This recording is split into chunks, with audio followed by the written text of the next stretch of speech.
Hey, well, what's up, guys? Welcome back to The Collision. Daniel here, and the second season of The Rings of Power has completed its run. I have seen it, so let's talk about it.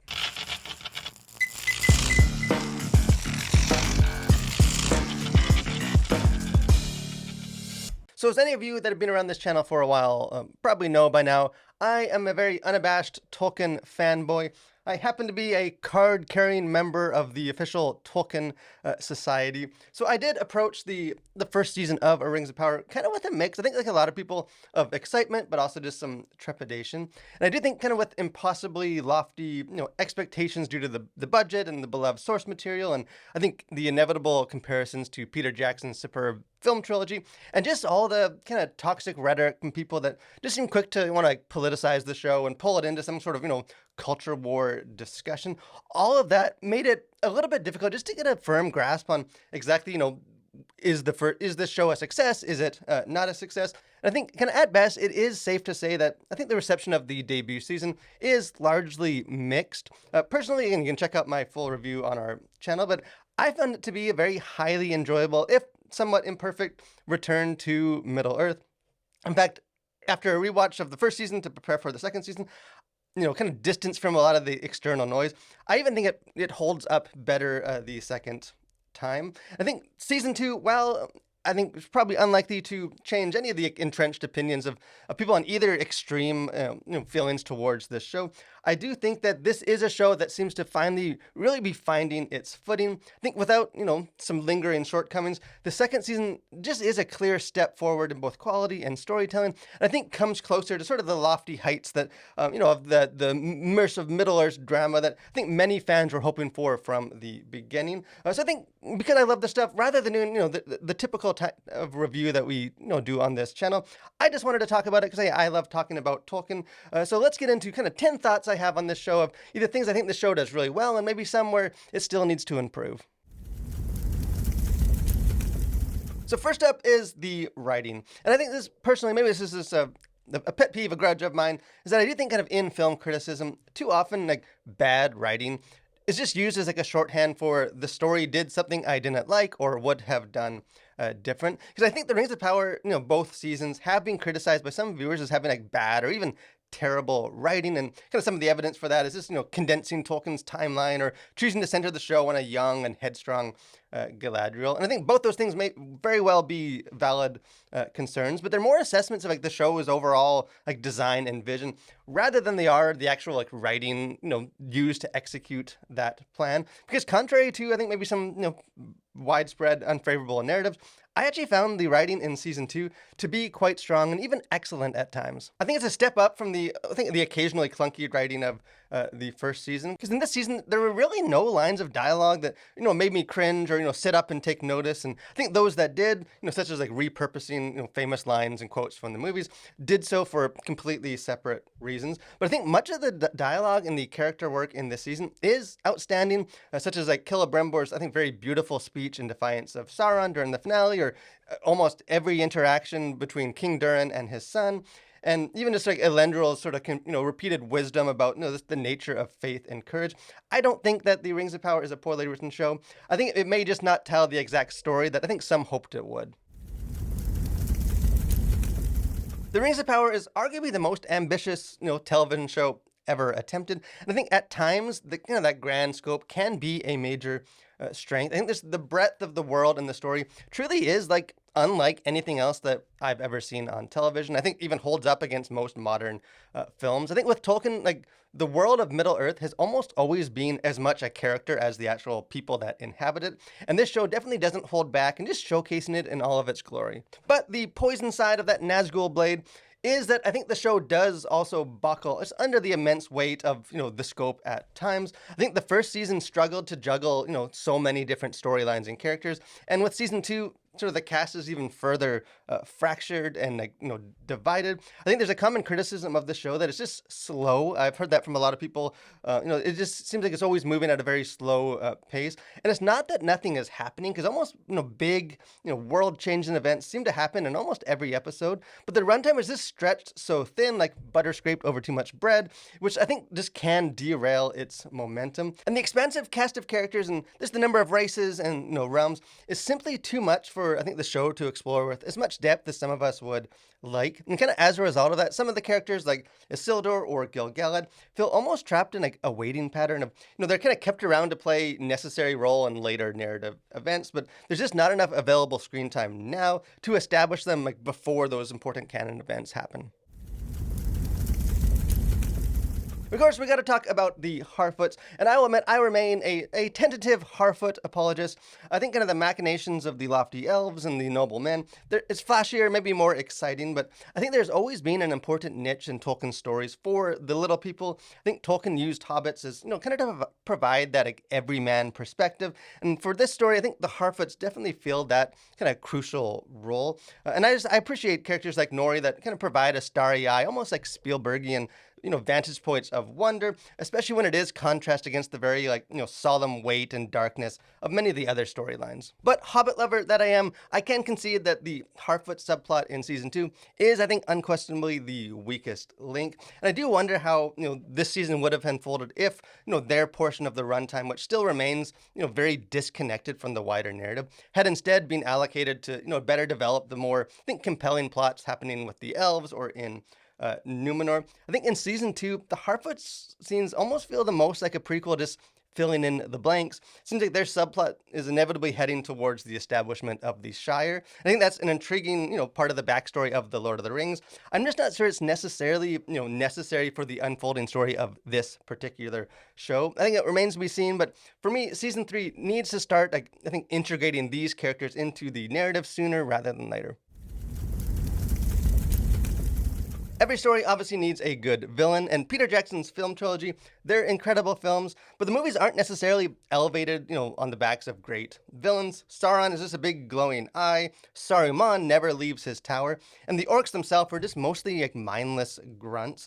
I think The Rings of Power, to its credit, reverses that script, as the villains in this show are arguably the most interesting and well-developed characters in the entire show. Because I thought Charlie Vickers is incredible as Sauron in this season. I think he very emphatically answers any skepticism that, the actor that played the roguish, handsome Halbrand could, turn and play, successfully embody, such an iconic Dark Lord. I think similarly, Adar is equally compelling as, I think, probably the show's most complex character, even if I do think the original actor is sorely missed in that role. And even the orcs, I think, are developed in the show and kind of with unexpected nuance, and kind of despite what some of the rhetoric, about the orc baby controversy might lead us to believe, I think it is developed in ways that are true to Tolkien's own kind of conception of the story and theology. Because Tolkien stories have always had a very clear dividing line between good and evil, but sort of his flawed characters don't always live up to that sort of absolute standard. I think maybe if Peter Jackson's film trilogy showcased how even the heroes could be sort of fall and give in to evil,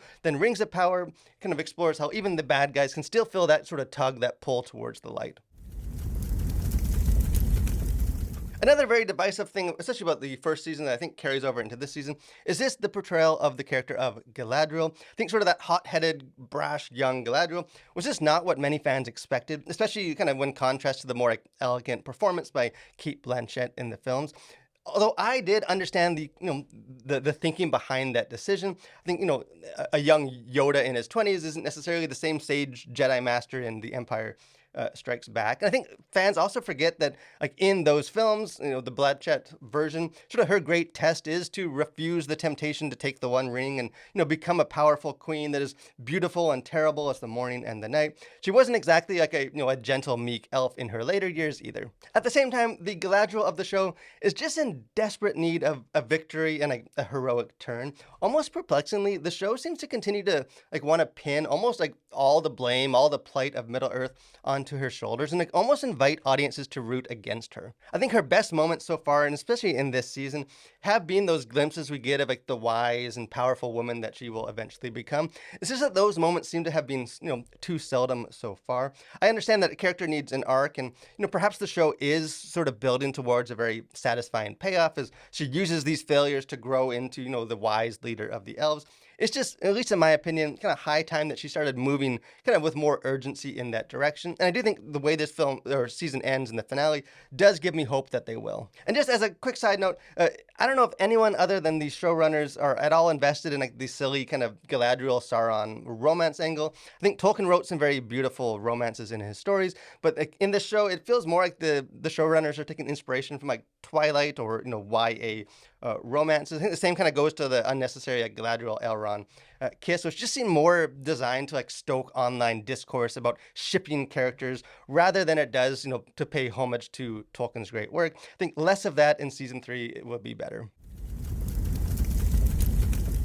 Obviously, need to give a quick shout out to the visuals and the music in this show. I know after the first season aired, I heard a lot of people kind of make comments like, well, I mean, it looked great, but almost like downplaying the importance of the incredible visuals. And obviously, story is important, that there needs to be a good narrative, but TV is still primarily a visual medium. The visuals do matter, and I think in The Rings of Power and in this season, it continues just to look stunning. I think raise the bar for what is possible on television, because at least to me, there's nothing wrong sometimes with just having stuff that looks cool and epic for the sake of looking cool and epic. And composer Bear McCreary deserves much credit as well, as his music does remain one of, I think, the clear highlights of this show, in a score that is worthy of, sitting alongside the iconic film score of the originals by Howard Shore.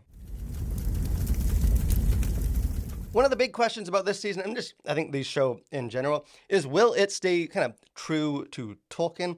I think once again, the answer to that question does depend entirely on how you define terms. I think if the expectation is sort of a visualized Silmarillion wiki page, then the answer is clearly no. Because like the condensing of the timeline, the creation of new characters and subplots, and sort of the rearranging of the chronology and the order that the rings were built, all like clearly diverge from Tolkien's writings in significant ways. It's just that, at least to me, that's not always necessarily a bad thing. I think Peter Jackson's films were incredible, but they took plenty of creative liberties as well, and I think including some drastic changes that did almost like completely undercut sort of Tolkien's original stories, like having the army of the dead appear at Minas Tirith or Frodo sending away Sam. I think a literal like page-to-screen adaptation of Tolkien's, the Silmarillion is almost unfilmable for the same reasons that it was virtually unpublishable and wasn't released until after his death. I think what works on the page doesn't always translate to the screen, and not all changes are evil. At the same time, Tolkien was obviously a master at his craft, and it is no coincidence that I think the second season improves upon the first, while also, containing more of like the plot lines and material that are drawn directly from his source material. But rather than almost like unrealistically expecting the show to follow like the letter of the lore, my hope at least was always just that this show would at least capture some of like the spirit of Tolkien, and at least to me, I think it succeeds. In fact, in some ways, like the weightier, more like dialogue-driven show arguably comes closer to the mark of capturing that kind of Tolkienian spirit than the more like action-oriented films did. And a large part of capturing that kind of Tolkien spirit is in harnessing the very like deeply, theological themes of Tolkien's writing and mythology. I think like many people, many Christians, I had a healthy skepticism that Amazon would be able to, be up for that task. But I have been very pleasantly surprised, because The Rings of Power in season 2 in particular explores several very redemptive themes that seem like straight, pulled straight from the heart of Tolkien's writing, such as like, the nature of light and darkness. And that theme is most like clearly articulated by the character of Celebrimbor, who is awesome in this season, where he declares, "Armies may rise, hearts may fail, yet still light endures, and is mightier than strength. For in its presence all darkness must flee." And it's just a great quote that just feels very Tolkienian in nature, despite being original to the show. And another interesting thematic thread in this season is sort of, about faith and courage. The character of Elendil belongs to the Faithful, which is sort of the Númenórean faction that's still loyal to the Valar, like the kind of quasi-gods in Tolkien's mythology, and essentially sort of his journey to withstand against like religious persecution. And in a time of like, a lot of anti-heroes and tortured, characters, It's just refreshing to me to have a character that has a very clear moral compass and remains like uncompromising for his convictions. And he makes a great statement that kind of sums up his own inner conviction, where he says, "Faith is not faith if it is not lived." And number 9 is just sort of the establishing of the stakes, or the lack of the ability to successfully do so. Because I think, in the films, like the iconic, fantastic Battle of Helm's Deep is so great, not just because it is epic and a spectacle, but also because it clearly establishes the stakes and sets the scenes of the major players, and how they're positioned against each other. And the Rings of Power, this consistently struggles to kind of communicate its conflicts with the same clarity.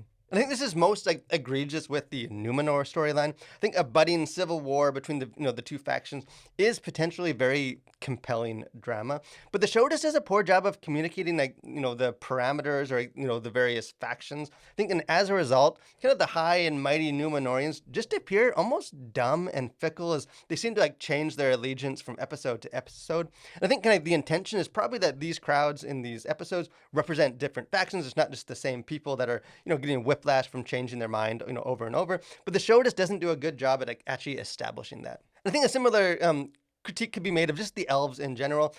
We're just not left to know how many elves there actually are. The season ends with the elves sort of deciding to go to war, but it's just not made clear if they're the dominant power or if they are kind of the underdog. I have personally loved what the show is doing with the more kind of smaller character-driven conflicts. I just hope that kind of that same level of detail and attention can be applied to the larger stakes as well. And lastly is that this show is a prequel, and I think it does demonstrate some of the best and the worst tendencies of prequels. I think the introduction of Tom Bombadil, which is awesome as a fan to see on screen. I think even recreating his introduction from the book and pulling the dialogue directly from those chapters in Tolkien's writing is fan service, but in the more positive sense, in the way that it feels like a very loving ode to Tolkien and to the fans. I think kind of the same could be said about the inclusion of the Entwives, or even some thematic foreshadowing, such as the Dark Wizard, making the comment that pity will not defeat Sauron, whereas fans know that it is ultimately, the pity of Bilbo that does prove to be the Dark Lord's undoing. On the other hand, the same cannot be said to what I found to be an annoying, excessive amount of tendency just to borrow quotes from the film, such as repurposing Gandalf's classic, some who choose life speech, and kind of presenting it in a very different and context that doesn't really work with what that quote was saying. And I think moments like that almost feel more like the show going hey, remember that thing you liked from that other thing that you watched at some point, rather than sort of establishing its own identity. And even kind of the revelation of the stranger's true identity, I think is a callback that does rely on audience affection for previous stories. And I am optimistic that they will be able to make that particular revelation pay off, but it does still give me some kind of similar vibes to Peter Jackson forcing in the character of Legolas into the Hobbit films, just to sort of attract audiences and reflect kind of greater stories that came before. So in the end, I just really enjoyed this season. I'm loving this show. It's not without faults, as you can tell. There's things that aren't necessarily working, but I think the same can be said to a lot of probably all other shows on TV. And I think I am encouraged by the kind of the momentum that the show seems to be finding its footing. It seems to be building to I think what a lot of us hoped we would get from episode 1 of just the real Tolkien storylines and plots and just the vast scope. I think this is a show that's going to remain divisive. People are going to have different opinions. I think some of that is hey, just sort of bad faith arguments, and some of it is just that hey, Tolkien was amazing, his stories were amazing. I think a lot of us have a deep attachment to that, and hey, it's hard to have other people play around with those stories. So I think all opinions are valid. So I encourage you guys, jump into the comment section, be respectful, no anger and yelling at people, but love to talk about Tolkien. Let me know your thoughts on the show, and if you agree with me on some of the some of the areas that I pointed out. Encourage you guys to, if you haven't done so, become a Collider, subscribe to the channel. I got lots of other movie reviews, and got our Faith and Pop Culture podcast, got interviews, just other fun stuff. Would love to have you be a part of that. But most of all, guys, thank you for watching. Stay safe, go read some Tolkien, and continue to collide with your world for Christ.